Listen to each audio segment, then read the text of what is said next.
Pandian store சீரியல்ல today எபிசோட்ல நம்ம ராஜி இருந்துட்டு ரொம்பவே ஃபீல் பண்ணிட்டு இருக்காங்க. கதிர் வராங்க. கதிர் வந்தோடனே அவங்களே சரி பண்ணிக்கிறாங்க. சொல்லு கதிர் என்னாச்சு அப்படின்னு சொல்லிட்டு ராஜி வந்து கேட்கவும், உன்னை நான் போலீஸ் ஸ்டேஷனுக்கு எப்படி பார்க்கணும்லாம் நினச்சிட்டு இருந்தேன் தெரியுமா?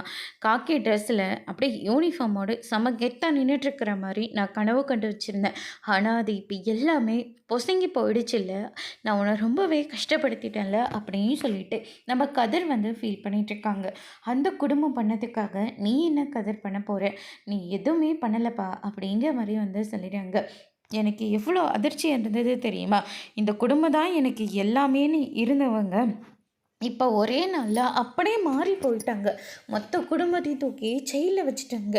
இவங்க மேலே இவ்வளோ பாசம் வச்சுருக்கேன், அவங்க மேலே அவ்வளோ பாசம் வச்சுருக்கேன்னு சொன்னவங்க இப்போ இந்த மாதிரி ஒரு நிலைமைக்கு அப்பா அம்மா அரிசி கதிர் ராஜின்னு சொல்லிட்டு எல்லாத்தையும் இந்த நிலைமைக்கு கொண்டு வந்து நிப்பாட்டிட்டாங்களே. இவங்களை எப்படி இனிமேல் இந்த வீட்டில் இருக்கிறவங்க மன்னிச்சு ஏற்றுக்க போகிறாங்க? கண்டிப்பாக நடக்கவே நடக்குது. ஜெயிலில் இருக்கிற போது நான் எவ்வளோ பயந்து போனேன்னு தெரியுமா?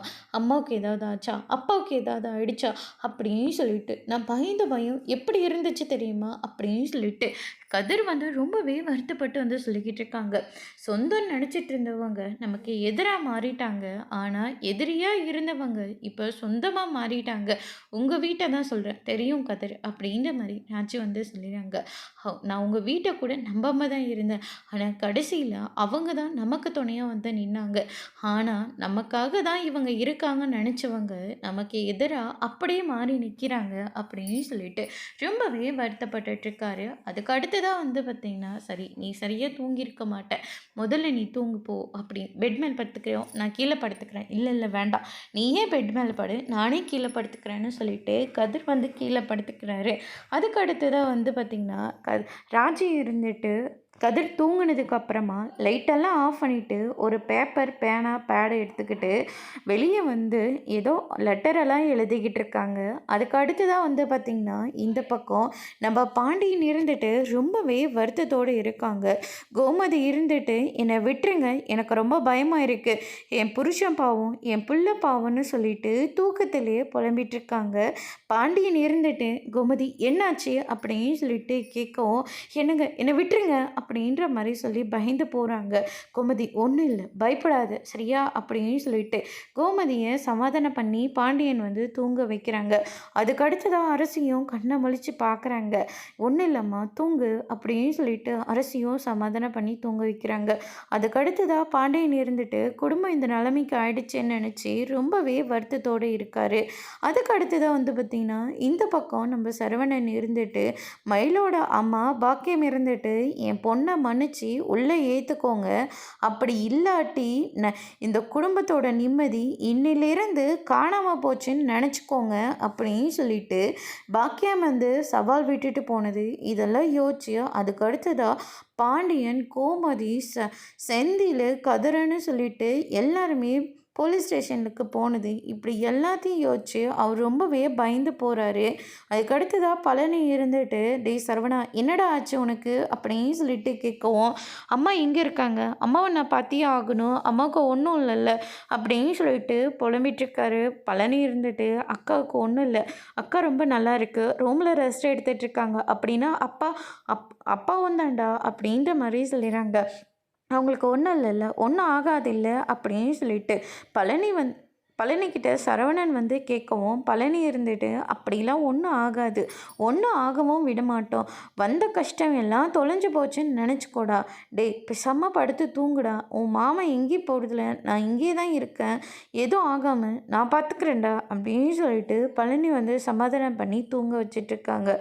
மாமா எனக்கு ரொம்ப பயமாக இருக்குது மாமா, அம்மாவுக்கும் யாருக்கும் எதுவும் ஆகாதில்ல அப்படின்னு சொல்லிட்டு நம்ம சரவணன் வந்து சொல்லவும், பழனி இருந்துட்டு ஒன்றும் ஆகாது, எதை பற்றியும் நீ கவலைப்படாத அப்படின்னு சொல்லி சமாதானம் பண்ணி திருநீரெல்லாம் வச்சு விட்டு தூங்க வைக்கிறாங்க.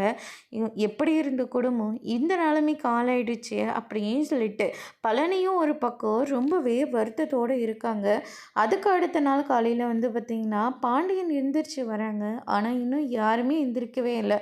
சரி நாமளே போய் காஃபி போடலாம் அப்படின்னு சொல்லிட்டு பால் பாக்கெட் எடுத்துகிட்டு வந்து குண்டால் ஊற்றுறாங்க. குண்டால ஊத்துறம்போது கை தவறி கீழெல்லாம் கொட்டி விட்டுறாரு. அதுக்கு அடுத்ததா எதையோ ஒண்ணு யோசிச்சுக்கிட்டு பாலையும் பொங்க விட்டுறாரு. அதுக்கு அடுத்ததா காஃபியும் சரி போட்டுறலாம் அப்படின்னு சொல்லிட்டு காப்பி தூள எடுத்து எல்லாத்தையும் மிக்ஸ் பண்றாங்க. கரெக்டான நேரத்தில ராஜி வந்துறாங்க. "மாமா என்ன பண்றீங்க?" அப்படின்னு சொல்லிட்டு கேட்கவும், "காஃபி போட்டுட்டு இருக்கேன்ப்பா. கதிர் எந்திரிச்சிட்டானா? இந்தாப்பா இத கதிருக்கு குடு. இத நீ எடுத்துக்கோ. எப்படி இருக்குன்னு தெரியல. கொஞ்சம் அட்ஜஸ்ட் பண்ணிக்கோங்க." அப்படின்ற மாரி சொல்றாங்க. "ஏப்பா ராஜி உன்கிட்ட ஒரு விஷயம் சொல்லணும். உங்க அத்தை எழுப்ப வேண்டாம். அவளே சமாதானம் பண்ணி இப்ப தான் தூங்க வச்சுட்டு வந்தேன். அவள எழுப்பாதப்பா." அப்படின்ற மாரி சொல்றாங்க. "சரிங்க மாமா. அரசியும் தான் சேர்த்தி சொல்றேன்." அப்படின்ற மாரி சொல்லிடுறாங்க. "சரிங்க மாமா நான் பார்த்துக்கிறேன்." அப்படின்னு சொல்லிட்டு நம்ம ராஜி வந்து சொல்லிடுறாங்க. அதுக்கு அடுத்ததா வந்து பார்த்திங்கன்னா, பாண்டியன் இருந்துட்டு நேரா சரவணோட ரூமுக்கு போறாங்க.